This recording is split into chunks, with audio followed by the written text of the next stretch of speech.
Selamat datang di channel Bukan Sultan, mengenal Raja Bau Mataluo Duadaruyu. Sebelum kita masuk pada penjelasan, jangan lupa untuk mensubscribe channel ini supaya kita bisa terus membuat konten-konten menarik lainnya. Ruyu adalah salah satu bangsawan Nias yang diakui sebagai si Ulu Rafe atau bangsawan yang menghadiri rapat-rapat penting dengan pemerintah kolonial.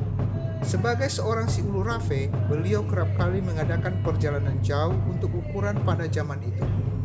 Tentu saja, beliau sering mengunjungi kota Gunung Sitoli yang adalah salah satu basis Belanda di Pulau Nias. Di samping itu, ia juga berkesempatan pergi keluar dari Pulau Nias. Ia pernah ke kota Tarutung, Padang, dan bahkan sampai ke kota Batavia atau Jakarta. Padang adalah kota yang sering ia kunjungi. Kemampuan komunikasi yang dimiliki Raja Ruyu dimulai saat ia berumur 20 tahun.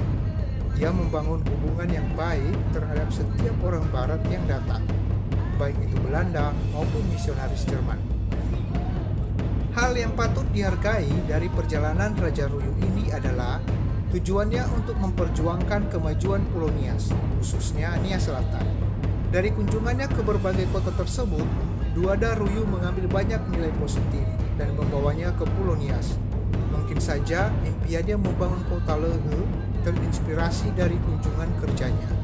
Keinginan Raja Ruyu membangun kota modern di Lehe dan sekitarnya merupakan sebuah pemikiran yang terbuka dan maju.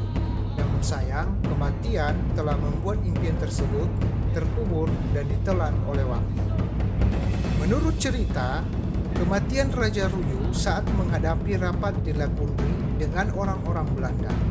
Setelah ia diracun dan telah menyadari bahwa tidak ada obat untuk menyembuhkannya, ia mengambil uang kertas gulden yang apabila dikurskan berkisar di antara 50 juta atau lebih. Ia menggulungnya dan membakarnya jadi rokok. Adapun kata-kata terakhir kepada istrinya si Asohoi Anaa, yaitu Helu Manamboto, Boi Akau Sumani. Kejayaan, kekuasaan yang dimiliki, dan pengakuan serta penghormatan dari orang-orang barat terhadap Bale si Ulu Duadaruyu dapat dilihat dari penyebutan Omo Sebua atau Omo Nivolasara dengan menulis Warning Fan Raja Ruyu. Demikian mengenal Raja Bau Mataluo Duadaruyu. Jangan lupa subscribe, like, dan komen.